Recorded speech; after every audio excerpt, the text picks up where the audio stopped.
Hello बच्चों, आज मैं इस वीडियो में मैं क्वेश्चन नंबर 6 से लेकर क्वेश्चन नंबर 9 तक क्वेश्चन सॉल्व करूंगा और मैं आपको एक्सप्लेन करूंगा। जिन बच्चों ने मेरा पिछला वीडियो नहीं देखा है, जो क्वेश्चन नंबर 1 से लेकर 5 तक था, वो जाकर देख लें। उसके बाद ये क्वेश्चन नंबर 6 से लेकर क्वेश्चन नंबर 9 तक देखें, तभी ये एक्सरसाइज आपको समझ में आएगा। देखिए, अब क्वेश्चन नंबर 6 ये है, look at several examples of rational number in the form P upon Q where p and q are integer with no common factors other than 1 and having terminating decimal representation expansion. Can you guess what property q must satisfy?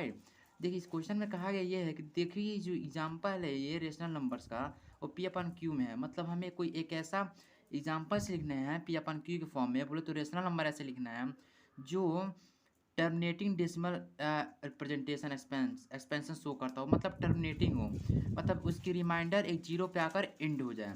और उसका जो हमें guess क्या करना है और हमें check क्या करना है, हमें चेक ये करना है कि जो क्यू है उसका जो डिनोमिनेटर है वो किस प्रॉपर्टी को सेटिस्फाई कर रहा है, या उसकी प्रॉपर्टी क्या होनी चाहिए ताकि हमें जो हम रेशनल नंबर लिख रहे हैं उसका उसका आंसर टर्मिनेटिंग डेसिमल एक्सपेंशन में आए। तो चलिए इस क्वेश्चन को हम सॉल्व करते हैं। देखिए, मान लीजिए अगर मैं नीचे 7/5 लिखूं तो इसकी वैल्यू डेसिमल फॉर्म में कितनी आएगी, इसकी वैल्यू डेसिमल फॉर्म में आएगी 1/4। वैसे ही अगर मैं वैसे ही मैं अपन नीचे अगर 30/2 लिखूं तो इसकी कितनी डेसिमल एक्सपेंशन आ रही है, तो इसका भी आ रहा है 15। वैसे ही मैं अगर 2/5 लिखूं तो इसका डेसिमल एक्सपेंशन कितना आ रहा है, तो इसका डेसिमल एक्सपेंशन आ रहा है 0.4। 2/5 का 0.4। लेकिन जैसे ही मैं 3/7 लिखता हूँ, ये देखिए यहाँ पे ये क्या है, ये टर्मिनेटिंग डेसिमल रिप्रेजेंटेशन है। क्यों? क्योंकि इसका एक इन पे आकर इसकी डिजिट, इसका रिमाइंडर जीरो हो जा रहा है और ये टर्मिनेट हो जा रहा है, ख़त्म हो जा रहा है। लेकिन अगर जैसे ही मैं 3/7 लिखूँ तो इसका पता नहीं कितना कितना जाएगा डॉट होता है, मतलब ये इसका नॉन टर्मिनेटिंग होगा। तो ये देखिए इसके नीचे आप इन तीनों एग्जांपल्स में आप क्या शो कर रहे हैं, तीनों एग्जांपल्स आप देखिए क्या शो कर रहा है कि जिसका डिनोमिनेटर है सिर्फ 2 और 5 पर ही इसका टर्मिनेटिंग आ रहा है, मतलब रिमाइंडर जीरो आ जाए, यानी ये कंफर्म हो गया कि ये जो है ये टर्मिनेटिंग है। तो जो क्या है, तो जो इसका ऊपर वाला पी हो गया, इस तरह क्यू होगा कि ये रेशनल फॉर्म में है। तो क्यू यहाँ पे क्या होना सेटिस्फाई करता है, Q satisfy the factor of 2 and 5. Q must be the factor of 2 and 5, or the combination of these numbers, or the combination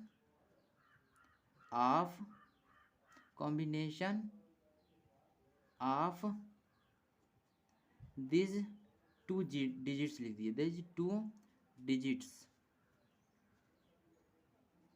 कहने का मतलब ये कि 2 और 5 का अगर फैक्टर डिनोमिनेटर में हो तो उसका टर्मिनेटिंग डेसिमल एक्सपेंशन आएगा।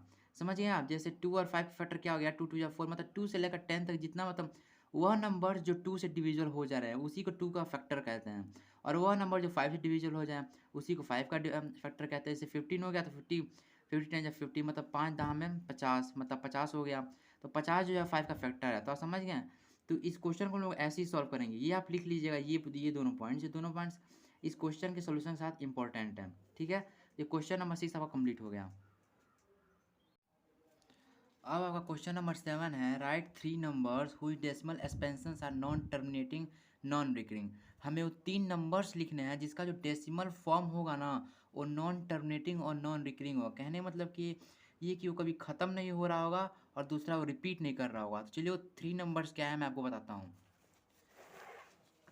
ये रहा आपका क्वेश्चन नंबर 7 और वो 3 नंबर्स है। पहला है ये डेसिमल फॉर्म 0.1010100100001, ऐसे ये चलता जाएगा। ये कभी ना ही रिपीट हो रहा है और ना ही ये टर्मिनेट, मतलब ना ही ये ख़त्म हो रहा है। ये पहला हो गया।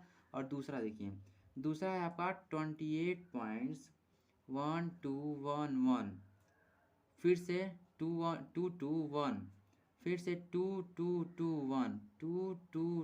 2 1, ये भी ऐसे ही चलता जाएगा, कभी टर्मिनेट नहीं होगा, ख़त्म नहीं होगा और ना ही रिपीट करेगा। और तीसरा है पाई की वैल्यू, पाई पाई वही जो हम लोग सर्किल का एरिया फाइंड करने के लिए यूज करते हैं पैरामीटर 2 पाई आर का।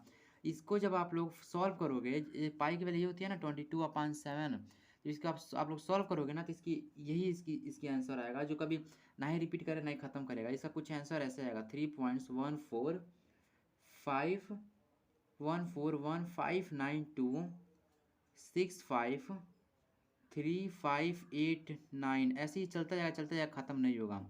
तो यही आपकी, अगर नहीं बिलीव होता आप इसको ऐसे डिवाइड करके चेक कर सकते हो। तो ये आपके 3 नंबर्स हो गए, 7 का क्वेश्चन सॉल्व हो गया।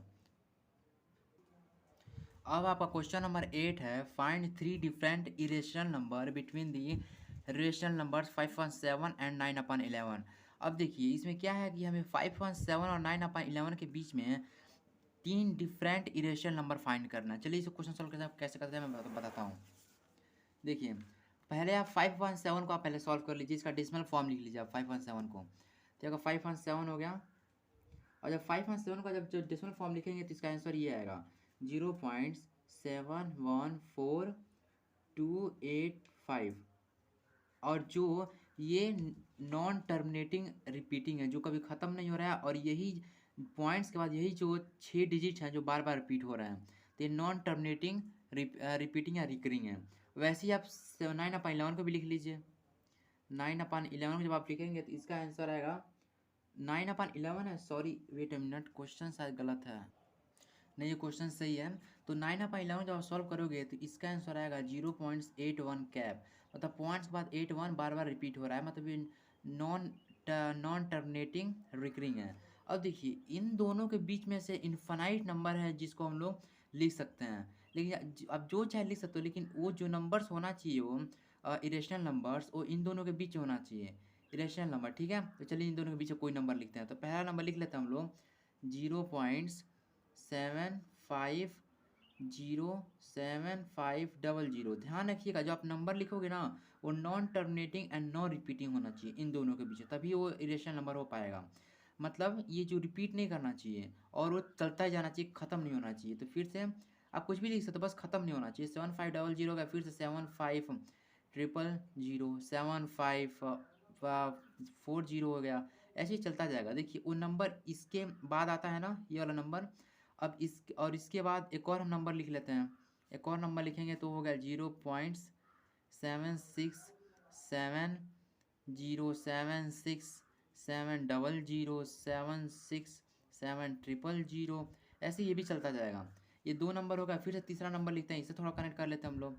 तो 0.808000, 8000, 840, ऐसे 4 जीरो हो गया। ये जो है इरेशनल नंबर्स, वो इन दोनों के बीच में आ रहा है। देखिए इन दोनों के डेसिमल फॉर्म के बीच में आ रहा है। तो ये आपका क्वेश्चन नंबर 8 भी सॉल्व हो चुका है। अब हमें जो लास्ट क्वेश्चन एक्सरसाइज को बता रहा है, classify the following numbers as rational और इरेशनल्स।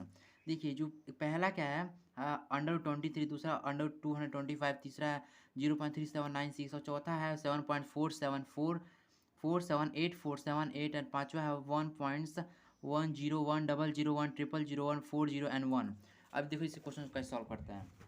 ये आपका क्वेश्चन हो गया, ये 9th। अब देखिए ये अंडर 23 को जब आप सॉल्व करोगे तो इसकी वैल्यू नहीं आ पाएगी, क्योंकि ये नॉन टर्मिनेटिंग रिपीटिंग आएगी। तो ये अंडर 23 तो नहीं हो पाएगा, ये इरेशनल नंबर है। वैसे ही अंडर 225 को अगर आप सॉल्व करते हो, अंडर 225 को, तो ये 15 आएगा। यानी अगर 15 को आप 2 बार अगर डिवाइड मल्टीप्लाई करोगे, ऐसे 50 को अगर आप 2 बार मल्टीप्लाई करोगे तभी इतना आंसर आ पाएगा। सॉरी आप ऐसे नहीं, जैसे आप अंडर 25 को अगर आप स्क्वायर रूट जब फाइंड करोगे ना, ऐसे बहुत बच्चों को नहीं आता होगा, लेकिन मैं इसके लिए एक अलग वीडियो, सेपरेट वीडियो बना दूंगा। तो इसका आंसर आएगा वो 15 आएगा, 15।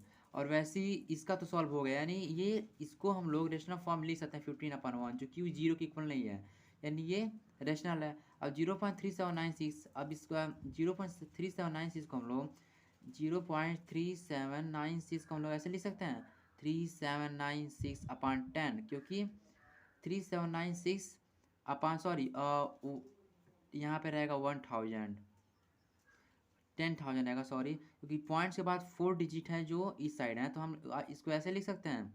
वैसे ही 7.47, चौथा क्या है कि 7.47, यहाँ पे डॉट रहेगा, 7.478478 को क्या हम इसको ऐसे लिख सकते हैं? इसको देखिए ध्यान से, देखिए इस क्वेश्चन में कि इस क्वेश्चन में डॉट दिया हुआ है। देखिए आपके एनसीईआरटी बुक में दिया हुआ है डॉट, एनसीईआरटी बुक में यहाँ डॉट दिया हुआ है, तो इसका मतलब ये कि ये क्या हो रहा है, ये नॉन रिपीटिंग है। मतलब यहाँ पे ऊपर कैप भी नहीं लगा है, ऊपर से 4 7 8 ऐसे ही चलता जा रहा है, चलता जा रहा है, चलता जा रहा है, पता नहीं कहाँ तक गया है, इन्फिनिटली है। इसका मतलब ये कि ये इरेशनल नंबर है। और वैसे ही इसमें देखिए, इसमें क्या है कि 1.01001001 मतलब ये भी नॉन टर्मिनेटिंग है, मतलब ख़त्म नहीं हो रहा है, और ऊपर से ये चलता जा रहा है, और ये रिपीट भी नहीं हो रहा है, रिपीट भी नहीं हो रहा है। इसका मतलब ये भी इरेशनल है। तो कहने का मतलब ये है कि एक ये इरेशनल मिल गया, एक ये मिल गया, एक ये मिल गया, लेकिन इस दोनों को हम लोग इरेशनल फॉर्म में लिख सकते हैं। यानी हम क्या लिखेंगे यहाँ पर, हम लिखेंगे यहाँ पर कि I and first and fourth and fifth are irrational numbers and second and third